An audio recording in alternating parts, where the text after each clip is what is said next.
Oh, I love all kinds of cheese.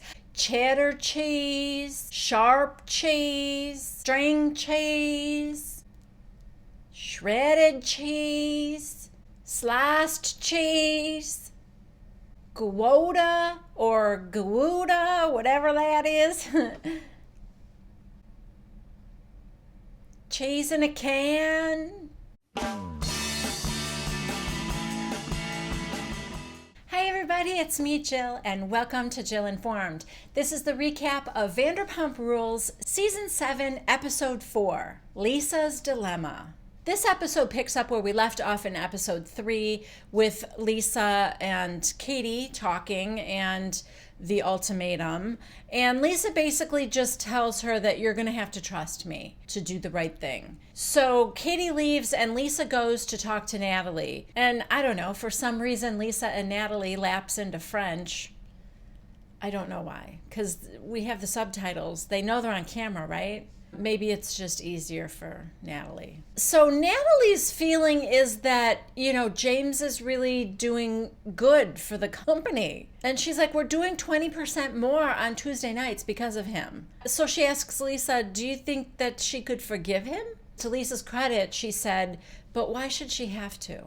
So anyway, she ended up saying that she has to talk to Guillermo about it. We have a little throwaway scene with Ariana and Scheana accompanying Billie Lee to go get the final part of her transition. It's to get fat injected into her hips and butt.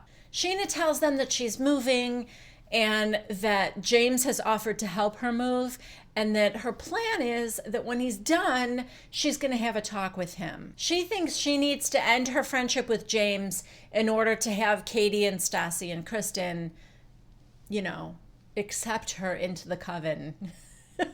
Next, we are at Brittany and Jax's apartment, and they are making Mama's beer cheese. That's when Brittany went through the litany of all the different kinds of cheese she likes. So they're testing out different recipes. Next, we're over at TomTom, and that's still being built. It seems like forever, but they're getting to the point where Lisa and Ken want the Toms to start interviewing for new staff. Sandoval says that his perfect candidate knows their cocktail drinks inside and out. And Schwartz's style is like, let's get to know each other, let's go off book. The next scene is Scheana moving, and she's on her phone the entire time James is lugging heavy boxes out to her car. Oh my God, she's the worst. Then when he's finally done, they sit down to talk, and she's like, so I don't feel like we're close anymore. And James is like, why? Because I feel like you're spiraling. He's like, yeah, but I'm taking a break from drinking now. And she's like, why do you keep messing up then? And he goes, Scheana, if I knew, don't you think I would tell you? I mean, not necessarily. So Scheana goes, I was talking to the girls the other day, and they're like, he's your best friend. And I said, no, he's not. I feel like we're more surface level party friends. I mean, I did not think that I had it in me to feel sorry for James, but I do. Because James goes, I'm here helping you move and you don't think we're close. And she's like, no. James to the confession cam says, oh, I can imagine how it went down with the girls. Scheana probably said, okay, I'm going to have him move me and then I'm going to dump his ass. Side note, James doing an American accent is brilliant. So good. Okay, next we have the beer cheese tasting party, and Stassi and Bo come over, and Schwartz and Katie come over. Everybody loves the beer cheese. She made spicy and regular, I guess, and everybody loves it and thinks it's great. The conversation turns to James, and Katie then tells the group that she basically gave Lisa an ultimatum. Then we have a scene with Ariana coming over to Stassi's apartment, and those two are planning their mutual birthday party. Well, it was a little boring. They're still getting along. The next scene is James and Raquel taking his family out to eat to celebrate his brother's graduation. So it's his mom, dad, and two brothers. He goes, have a little something for you, mate. And he gives his brother, Harry, who's graduating. Harry opens the card and reads it, and it's a check for $5,000 from James. So Harry's a little overwhelmed, and he's like, thank you, James. This is insane, man. And the mom goes, what? And then James, super loud, I just gave him $5,000. Real subtle there, James. Next, we are at See You Next Tuesday, and James is DJing. Raquel is by his side. And Lala comes back. She was in New York for the premiere of Gotti, her man's film. And she talks to Lisa, and Lisa asks her about James, and she basically said, I'm worried about him. I think he needs help. She was there for Pride and the way he was acting and everything. And she's like, it's out of control. Then Lisa goes, how was New York? How'd the movie do? And Lala's like, well, it was a great film. But I think because it was a mob movie, Hollywood gets confused when anything like that is glorified. So to the confession cam, Lisa said, mob movies I know have been adored. Scarface, The Departed, The Godfather. Nobody liked those either. Anyway, Lala leaves, and then Guillermo comes over, and Lisa has the talk with him about James. And Guillermo's kind of like Natalie, or maybe Natalie gave Guillermo a heads up because he's like, I'm all business, and he's good for business. So Lisa has some thinking to do. Now we see Lala go over to Raquel and say, hey, can I talk to you for a minute? So she goes and follows her over, and they sit down where it's more quiet. And Lala's pissed. This was not to apologize for anything. This was so that Lala could again tell her she was wrong. And also because Lala was really mad about the comment Raquel made when she told her that she didn't support other women. So Lala says to her, I'm sorry. I know people will come at you from all sides. But the fact of the matter is, James is cheating on you. That's just a fact. I've seen it with my own eyes. And honestly, I hate that I called you dumb, but you're the only one who doesn't see it. Raquel, first of all, I'm not dumb. I graduated with my degree. And Lala says what is the best line of the night, possibly the best line of the season, but it's early yet. Raquel, your man's not Johnny Depp. People don't just say they him.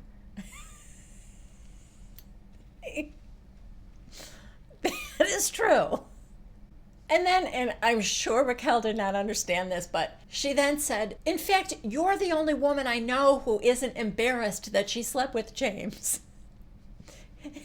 And Raquel goes, no, I'm embarrassed. I don't think she understood what Lala was saying, but it was just funny to hear her say, oh no, I am embarrassed I slept with him. So Lala goes, wake up, Raquel. Don't clap in my face. So that ends. Raquel said something about how, you and Logan were making fun of her and calling her dumb. I guess Raquel was saying you guys were bonding over like being mean to her. And Lala was saying, we were talking about my father dying, which I don't know if that was really true or not. Even Raquel didn't buy it because to the confession camera, Raquel said that she was playing the dad card, but she did, Lala left and went to the hostess stand, and Raquel did follow her and say, I'm sorry about your dad, and Lala just didn't want to hear it. So Raquel went over to where James was, and she was kind of crying, and she said, I just feel like I got ganged up on. Oh, ganged up on by one person. Lala does seem like a gang. So anyway, James packs up and they leave. And then to the confession cam, James says, side note, James should stay on this show for his confessionals alone because he's hilarious. So this one was about how Gotti got 0% on Rotten Tomatoes. And he starts listing off other movies that got 0%. Max Steel. Do you guys remember Max Steel? I do. It was terrible. The Nutcracker. in 3D. And down at the bottom of the list is got in 2018. And then he goes, I literally think it's harder to get 0% than 100%. Okay, now we were at James and Raquel's apartment the next day, and they're on the bed talking, and Raquel said, last night was rough. It hurts when somebody calls me stupid. Do you think I'm stupid? Cut to James, who's like biting his lip and ever so slightly nodding. Then he says, no, Raquel, think you're intelligent and smart and beautiful and kind and giving. So Raquel says that she is taking it hard because it was hard for her to learn when she grew up. She tells a story about how she had to retake her multiplication tables and she couldn't join the ice cream party because I didn't have enough scoops in each times table. To the confession cam, she says, if you didn't complete all your scoops, then you were assigned to sit in a classroom and watch Winnie the Pooh. I've always hated Winnie the Pooh because of it. Oh, that just kind of touched my heart. Anyway, bottom line is Raquel sees the good in James, even if nobody else does, and she thinks that one day others will too. I'm a little less convinced, Raquel, but and then James said, I hope so. But he's worried because Lisa has called him in to have a talk, and he knows it's not good. Next, we are at Pump, and the Toms and Lisa are interviewing staff for TomTom. As you might expect, Schwartz loves everybody. He's very chill and cool, and he thinks everyone was great. And Sandoval is very uptight. He's like trying to trip people up. He's asking hard questions. Well, no, actually, he's not asking hard questions. He asked one guy, how do you make a dry martini? He did not know what made it dry. So that was actually a good question to ask of a potential bartender, I thought. The part that was uptight is that he asked one guy if he had like a photo album with him of his craft cocktails. And he did not. And then Sandoval said that he, when he was interviewing, would not go anywhere without a portfolio of his craft cocktails.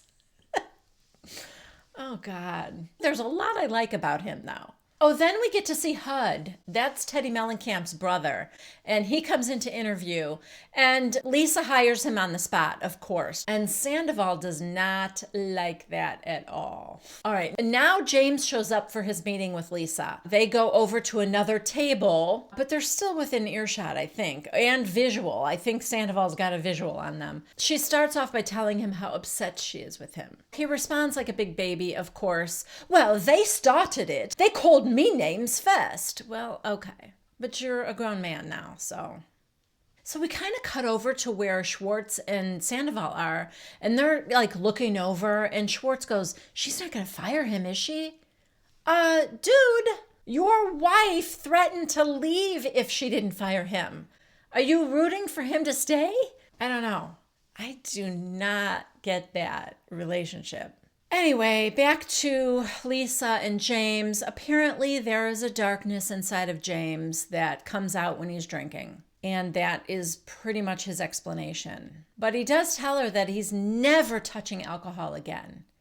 And Lisa said, no, you can't. You need to be sober for the rest of your life. And he agrees if she will just give him one more chance. Now, I'm pretty sure that there's a drink right next to him on the table during his confessionals. So, rest of his life, I'm not sure about. But he is kind of begging her for one more chance. And Lisa said, I'm not going to give you one more chance. James, are you firing me from Sir? Lisa, yes. I have to stand in defense of the women that you've insulted. Now James is crying pretty hard. Lisa, you can't take this away from me. It is bad. And she's begging him to behave like an adult. And rein it in, James. So he gets up in a huff then and walks out. And one of the Toms makes the very astute observation, James looks upset. Yeah, he does. And then in Lisa's confessional, she compares him to her own brother. And so it's making me think that Lisa did this not really for Katie and not really for the other women that he's made comments about, but more for James. I almost feel like Lisa thinks that she needed to do it for James's sake, kind of like a tough love situation. At least that was my impression. What did you guys think about how Lisa handled it? Also, I mean, previews from next week, we see Lisa showing up at his apartment. And so I don't know. I'm thinking she's having a change of heart, or she's going to work out some situation where he can still work when Katie's not working. I don't know. I question whether Katie and James overlapped a lot anyway. I just think she doesn't want to see him at events like Pride, where the whole staff is there. In any case, that is where this episode ends.